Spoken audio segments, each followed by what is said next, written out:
Assalamualaikum warahmatullahi wabarakatuh. Saya Dr. Ahmad Alimin Nasution, MPM. Pada hari ini kita akan melakukan pemeriksaan fisik ekstremitas superior untuk modul muskuloskeletal.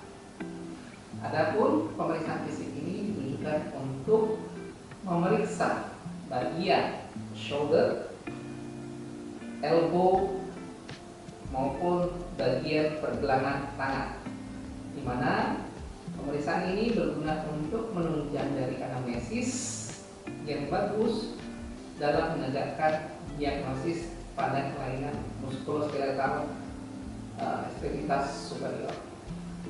Pertama-tama, sebelum kita melakukan pemeriksaan fisik, kita melakukan edukasi dan informasi dulu kepada pasien. Ya, Bapak, saya akan melakukan pemeriksaan bagian shoulder, elbow, dan juga pergelangan tangan. Mungkin nanti akan kurang begitu nyaman bagi Bapak, tapi akan saya coba seminimal invasif mungkin. Apakah Bapak bersedia? Bersedia. Baik. Setelah kita melakukan konsul pada pasien, selanjutnya kita melakukan pemeriksaan fisik terhadap ekstremitas superior. Yang pertama, kita melakukan inspeksi. Ya, apa yang kita inspeksi? Yang kita inspeksi adalah bagian-bagian, terutama bagian shoulder dan juga bagian scapula. Untuk melakukan inspeksi ini, kita dapat melakukan inspeksi dari depan, dari samping, dan dari belakang. Ya. Untuk melihat atau menginspeksi bagian depan, yang kita inspeksi adalah bagaimana simetris dari bahu. Untuk pasien ini kita lihat bahwa bahunya simetris, kedua clavicula simetris, tidak ada bulging pada kedua ekstremitas superior, tidak ada ekimosis. Ya. Selanjutnya kita lihat dari samping, apakah ada ekimosis, bulging, ataukah ada deformitas kelainan bentuk dari ekstremitas superior ini. Kita lihat dari samping. Selanjutnya kita dapat menginspeksi dari belakang. Mohon maaf Pak, kita lihat dari belakang. Kita lihat di belakang apakah scapula dari keduanya, kanan maupun kiri ini, menonjol salah satu, ya, yang disebut dengan winning scapula. Selanjutnya kita lihat apakah scapulanya simetris, bagian inferior, angulus inferiornya itu simetris atau tidak, dan apakah ada bulging ataupun ekimosis pada bagian belakang dari ekstremitas superior ini. Ya. Selanjutnya kita lihat apakah ada atrofi pada otot, terutama atrofi pada otot supraspinatus. Ya. Selanjutnya apakah ada atrofi pada musculus deltoid, ya, deltoid, dan juga apakah ada atrofi pada bagian infraspinatus. Ya, bagaimana kita mengenali infra dan supraspinatus? Kita ingat bahwa pada scapula itu terdapat spina scapula, di mana di bagian atas spina scapula ini adalah bagian supraspinatus, yang di sini nanti otot dari musculus supraspinatus berjalan ke lateral, dan juga yang di bawah dari spina yang menonjol ini adalah musculus infraspinatus. Jadi ada kalanya dalam keadaan patologis supra dan infraspinatus ini mengalami atrofi, yang mengecil, dan scapula ini juga bisa mengambang, yang disebut dengan winning scapula. Setelah kita melakukan inspeksi, selanjutnya kita melakukan palpasi. Apa Apa saja yang kita palpasi pada saat tubuh tidak bergerak, maka yang kita palpasi adalah struktur tulang, struktur dari sendi, dan soft tissue-nya. Struktur tulang yang bisa kita raba atau kita palpasi, yang pertama adalah clavicula. Clavicula. Dan di sini ada juga clavicula dan juga sternum yang memiliki persendian yang disebut dengan sternoclavicular joint. Kita dapat melakukan palpasi apakah ada nyeri atau tidak, kanan kiri. Selanjutnya bagian acromion,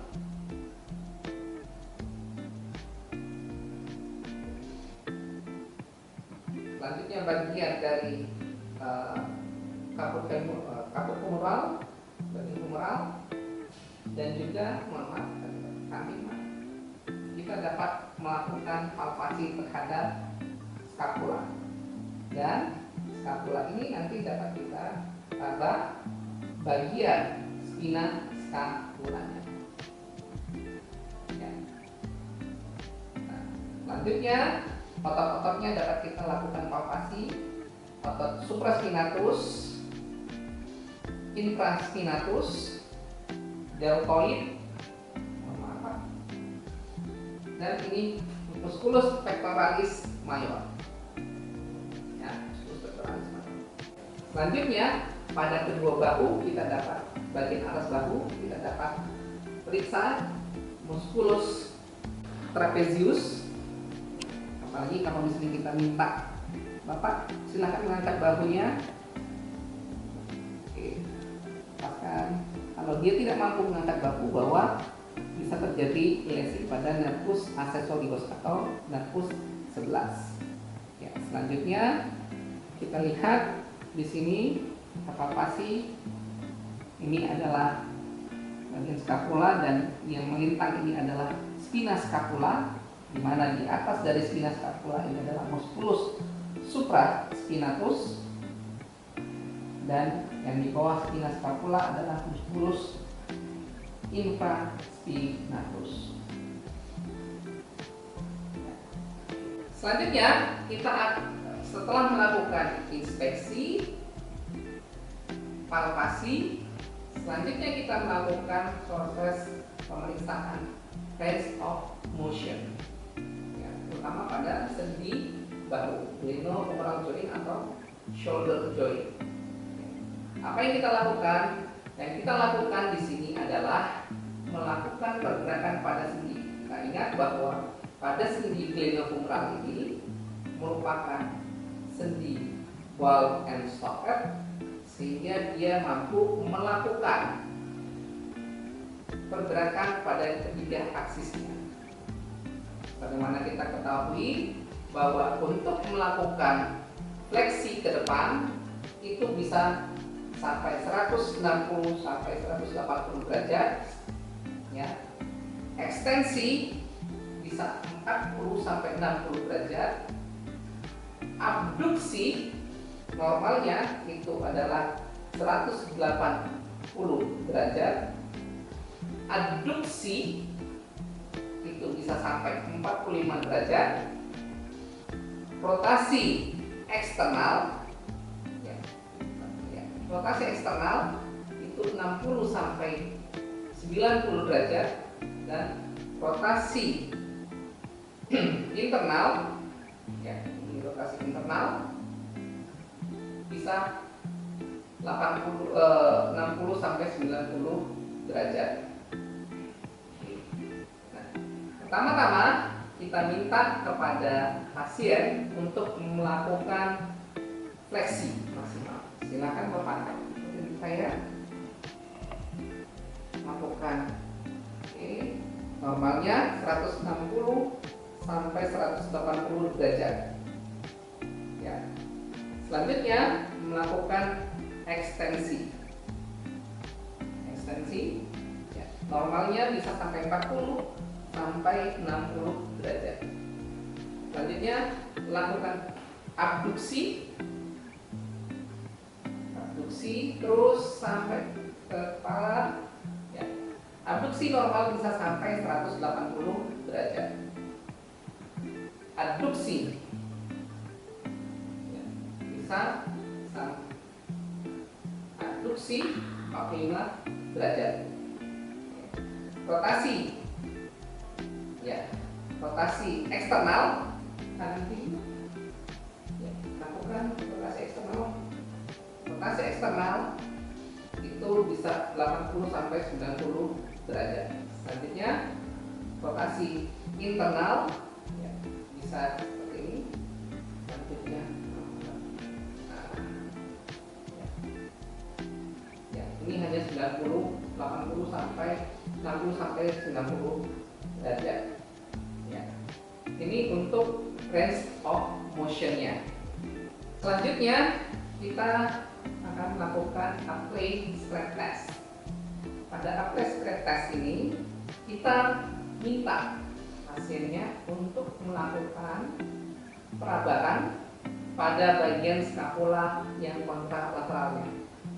Berarti untuk mengetes stress test yang kiri, kita minta pasien untuk memegang bagian inferior, angulus inferior dari skapula yang dextra, ataupun nanti dengan bagian superior, angulus medialis dari skapula dextra. Baik, silakan Pak, pegang bagian pada sendi glenohumeral yang normal, maka dia dapat memegang bagian angulus medialis dari skapula. Begitu pun sebaliknya, pegang turunkan, pegang di bagian ya, dia bisa memegang bagian angulus inferior. Begitupun di bagian kontralateralnya yang kanan. Oke, kanan. Selanjutnya yang kiri. Selanjutnya kita ketahui bahwa di daerah shoulder, sendi shoulder ini sering juga pada orang tua terjadi cedera pada rotator cuff.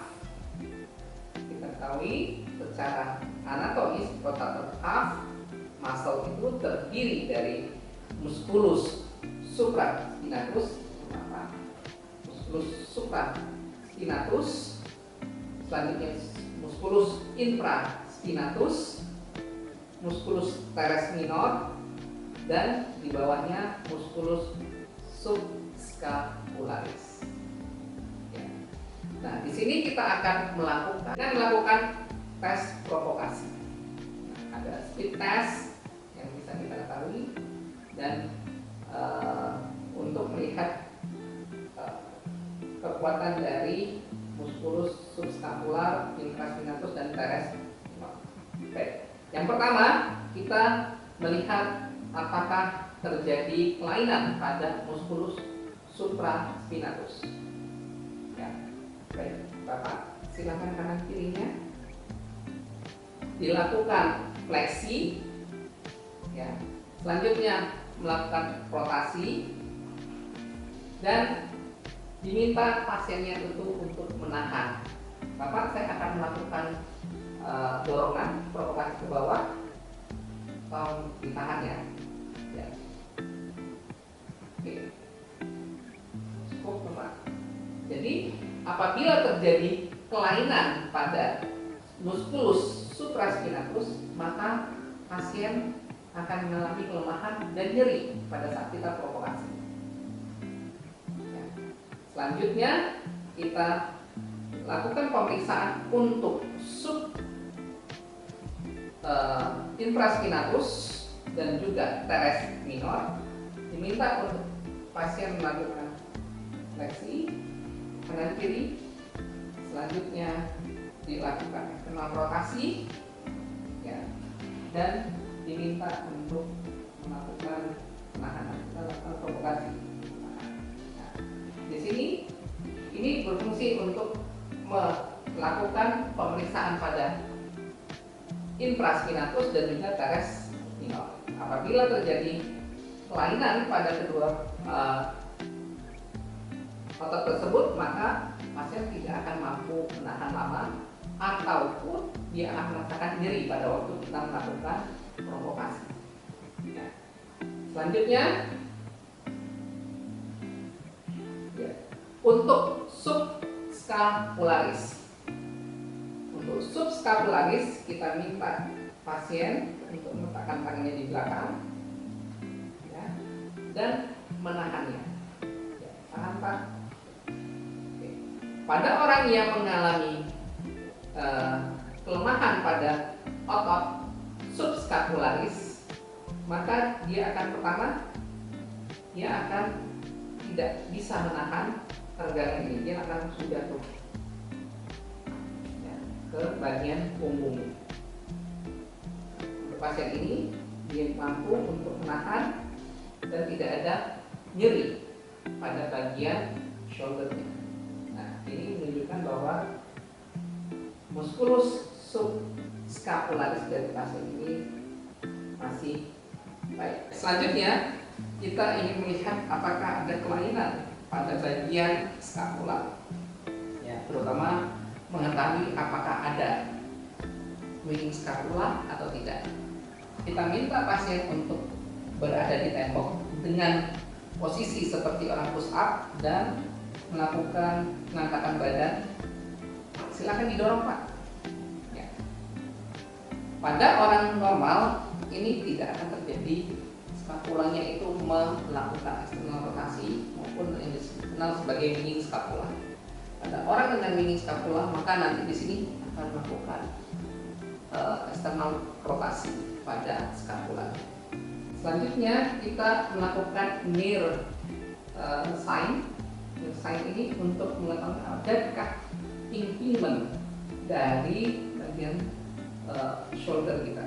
Yang pertama, kita minta untuk melakukan pronasi.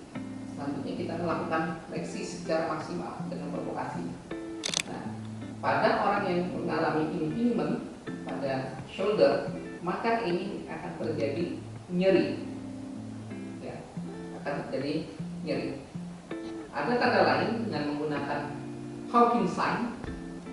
Dilakukan fleksi, selanjutnya fleksi pada elbow, ya, dilakukan provokasi, dilakukan ke bawah atau ke bawah, maka di sini akan terjadi nyeri ya, pada subacromial joint. Ya. Selanjutnya ada pemeriksaan juga untuk memeriksa adanya rotator cuff tears, adanya perobekan pada rotator cuff, yaitu dikenal dengan drop arm test. Pertama, pasien diminta untuk melakukan abduksi. Selanjutnya diminta untuk menurunkan secara perlahan. Bapak silakan turunkan secara perlahan. Oke.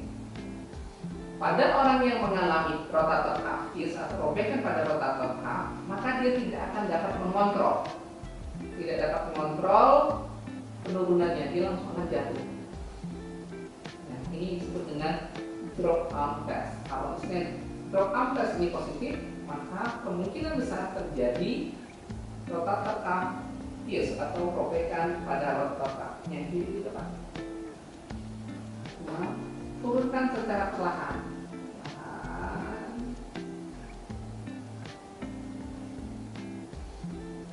Selanjutnya kita akan melakukan pemeriksaan tendonitis pada bicep, di mana pemeriksaan ini dikenal dengan speed test. Speed test ini nanti positif apabila terjadi nyeri pada tendon dari muskulus bicep brachiae. Bagaimana caranya? Kita lakukan fleksi, ya, fleksi shoulder. Selanjutnya lakukan abduksi kurang lebih dari 10 derajat. Selanjutnya supinasi, dibuka. Nah, pada saat kita melakukan supinasi dan juga abduksi 10 derajat tadi. Selanjutnya kita melakukan provokasi. Kita minta pasien untuk menahan dari provokasi kita yang mendorong ke belakang. Ya, tahan ya Bapak ya. Ya. Saat menahan kita dapat meraba juga di sini ada tendon dari musculus bicep brachii. Pada orang yang mengalami tendonesis bicep maka akan ada rasa nyeri pada bagian pangkal atau bagian tendon dari musculus bicep brachii. Nah, untuk bicep tendinosis ini juga bisa dilakukan pemeriksaan Yergason. Bagaimana caranya? Pertama, sendi elbow dilakukan fleksi 90 derajat. Selanjutnya dilakukan pronasi. Ya. Nah, pemeriksa akan melakukan provokasi berupa supinasi, di mana pasien diminta untuk menahan. Bapak, nanti tolong tahan pada saat saya ingin mengeluarkan Bapak. Coba tahan ya. Sambil kita melakukan palpasi pada bagian tendon musculus bicep. Baik, Bapak. Ya. Positif tes Yergason ini apabila terdapat nyeri ya, dan juga terdapat subluxasi. Di sini kita bisa meraba bagian tendon, bagian yang kontraksi tendon dari musculus bicep, ya, oligo maupun bagian insersinya ya, yang melakukan kontraksi. Ya. Oke. Selanjutnya kita dapat melakukan pemeriksaan instabilitas pada shoulder dengan melihat adanya yang disebut dengan sulcus sign. Nah, bagaimana cara periksanya? Cara periksanya adalah dilakukan ini dalam posisi relaksasi dengan posisi netral. Selanjutnya bagian ekstremitas atas ini kita lakukan tarikan ke bawah. Nah, tanda positif apabila terdapat sulcus sign di sini. Ya, akan nampak sulcus sign. Ini menandakan bahwa terdapat instabilitas pada bagian glenohumeral, dan ini kita bandingkan antara kanan maupun kiri. Ya. Di sini tidak ada sulcus sign. Selanjutnya untuk pemeriksaan instabilitas dari shoulder joint ini juga dikenal ada namanya abrasion test, di mana posisi dari pasien diminta untuk melakukan abduksi, ya, abduksi, terus kita melakukan provokasi untuk melakukan external rotasi pada shoulder, tapi kita minta pasiennya untuk menahan. Baik, Bapak tahan ya. Selanjutnya kita, nah di sini kita lihat apakah terdapat dislokasi atau tidak ya pada sendi joint. Tapi harus hati-hati bahwa ini juga bisa mengakibatkan false positif. Jadi nanti bisa digunakan, harus dibandingkan antara kanan maupun kiri. Ya. Baik, selanjutnya setelah kita melakukan pemeriksaan pada shoulder, kita akan melakukan pemeriksaan pada elbow joint. Nah, di sini apa saja yang kita lakukan? Sama seperti sebelumnya, untuk pemeriksaan ekstremitas atau pemeriksaan muskuloskeletal itu terdiri dari inspeksi, palpasi, dan move. Yang pertama yang kita lihat adalah apakah bentuk siku ini normal atau tidak.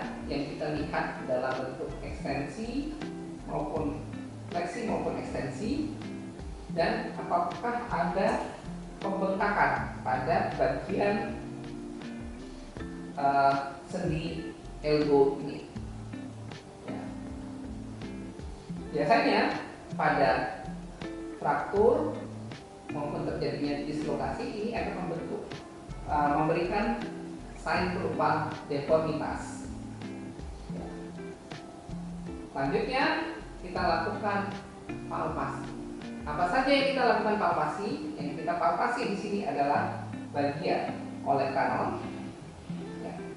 Selanjutnya bagian epicondylus medialis dan epicondylus lateralis. Dan pada daerah inferior dari epicondylus medialis ini terdapat sulcus, di mana sulcus ini merupakan tempat lewat dari nervus ulnaris yang disebut dengan sulcus nervus ulnaris. Ya, oke. Kita periksa di sini apakah ada nyeri tekan, pembengkakan, ya, penebalan, ya, pada bagian sendi elbow ini. Ya. Selanjutnya kita lakukan move. Move ini bisa melakukan secara pasif maupun aktif. Pasif maksudnya pasien melakukan pergerakan secara mandiri. Kalau aktif diprovokasi atau dibantu oleh pemeriksa. Ya, Bapak silakan ditekuk, melakukan fleksi. Ya, selanjutnya diluruskan maksimal. Ya, ini untuk melakukan ekstensi. Selanjutnya pronasi dan supinasi. Ya. Nah, ada beberapa keadaan seperti adanya tendinitis, terutama pada elbow joint. Nah, ada beberapa tendinitis, ya, broad elbow ataupun tenis elbow, kita dapat melakukan manuver untuk memeriksa. Ya, apabila kita curiga adanya tenis elbow, kita dapat melakukan pemeriksaan. Pasien disuruh melakukan dalam posisi fleksi. Selanjutnya kita lakukan pronasi dan kita fleksikan sendi pergelangan tangan. Pada orang yang mengalami tenis elbow, maka akan terjadi nyeri pada bagian epicondylus yang lateralis. Selanjutnya, yang terakhir yaitu kita melakukan pemeriksaan pada pergelangan tangan dan tangan. Ya, apa saja yang kita lakukan? Sama seperti tadi, yaitu look atau inspeksi, palpasi, dan melakukan move. Selain itu, kita juga nanti akan melakukan tes sensorik pada jari. Karena pada bagian pergelangan tangan maupun jari ini juga sering terjadi jeratan pada nervus, terutama nervus medialis yang ada di tengah ini, yang sering kita kenal sebagai carpal tunnel syndrome. Nah, bagaimana kita lakukan pemeriksaan? Pertama kita lakukan inspeksi posisi tangan. Selanjutnya kita lihat bagaimana permukaan dorsum palmar atau punggung tangan dan juga bagian palmarnya. Ya, apakah terdapat deformitas kelainan bentuk baik pergelangan tangan maupun pada bagian tangan. Selanjutnya kita bisa lihat juga apakah ada kelainan kongenital, ya, berupa kelebihan pada jumlah jari, kelebihan dari jumlah jari yang disebut sebagai polydactyly. Ya. Nah, selanjutnya kita lakukan pemeriksaan palpasi. Ya. Kita lakukan palpasi, terutama kita bisa melakukan palpasi pada bagian tengah dari pergelangan tangan, di mana di sini tempat lewatnya dari nervus medianus. Pada saat kita lakukan palpasi, ada tidak seperti kesetrum aliran listrik pada bagian digiti 1, digiti 2, 3, dan setengah dari digiti 4. Apabila kita palpasi di situ ternyata ada seperti rangsangan seperti kesetrum, maka kita curiga adanya carpal tunnel syndrome. Ya. Oke. Selanjutnya kita lakukan palpasi apakah pada tenar hipotenar ini mengalami atrofi atau tidak. Ya. Tenar hipotenar. Terus bagian sendi, ya, kepala proksimal, distal, kita lakukan palpasi apakah ada nodul.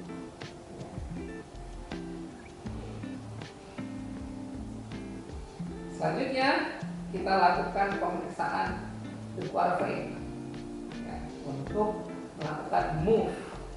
Bagaimana caranya? Kita minta pasien untuk menggenggam tangan.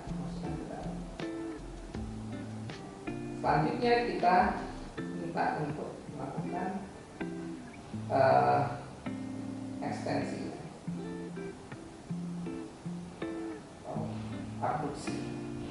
Apabila ada nyeri, maka di sini ada terjadi tendinitis the vein, ya. Nyeri. Nah, selanjutnya pemeriksaan untuk memastikan adanya tadi dari palpasi, kita untuk memeriksa apakah ada carpal tunnel syndrome atau tidak, kita lakukan pemeriksaan Phalan dan Tinel test. Pertama, kita minta pasien untuk menepukkan kedua tangan, selanjutnya ya, dirapatkan. Atau apabila terjadi nyeri ya, pada bagian digiti 1 sampai 3, ini merupakan pemeriksaan Phalan test yang positif.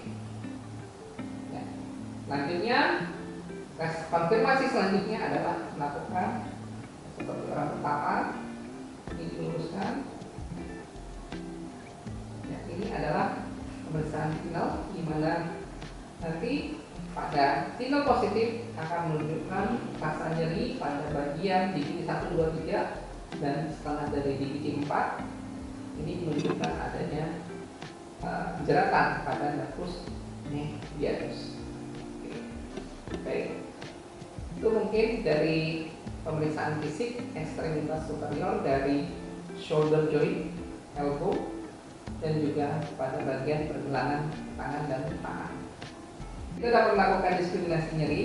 Dia dapat menentukan dengan melakukan penusukan, ya, baik ukur maupun tajam, dengan melakukan diskriminasi apakah 1 ataukah 2. Dia dapat menginterpretasikan 1 atau 2 yang kita lakukan penusukan. Silahkan ditutup matanya, Pak. Ini berapa, Pak? 1, Dok. Ini 2, Dok. Ini 2, Dok.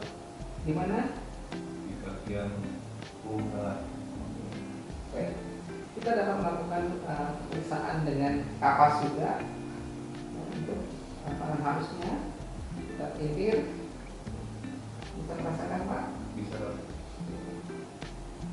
Ini Bisa, Dok.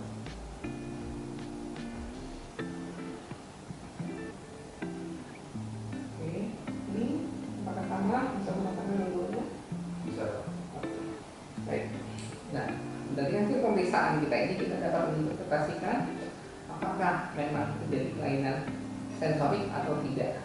Biasanya pasien juga pasien-pasien dengan diabetes mellitus, ya, pada ekstremitas yang distal, dia akan mengalami berupa kelainan berupa neuropati, di mana dia tidak dapat merasakan secara tepat nyeri yang dirasakan, dan juga dia tidak pada orang-orang yang mengalami kelainan pada post stroke itu bisa juga mengalami kelainan pada diskriminasi nyeri. Dia tidak mampu membedakan ada di mana dan juga lokasi yang kita lakukan pemeriksaan dan juga dia tidak tahu berapa tusukan yang kita berikan. Itu mungkin pemeriksaan dari kelainan ekstremitas superior pada kali. Baik, demikian tadi pemeriksaan fisik ekstremitas superior untuk modul muskuloskeletal.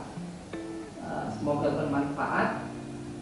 Yang penting bagi kalian adalah melakukan dengan benar, di mana pemeriksaan fisik yang baik dan benar ditunjang oleh anamnesis yang baik dan benar sudah dapat menegakkan diagnosis dari kelainan muskuloskeletal ini. Demikian, terima kasih. Assalamualaikum warahmatullahi wabarakatuh.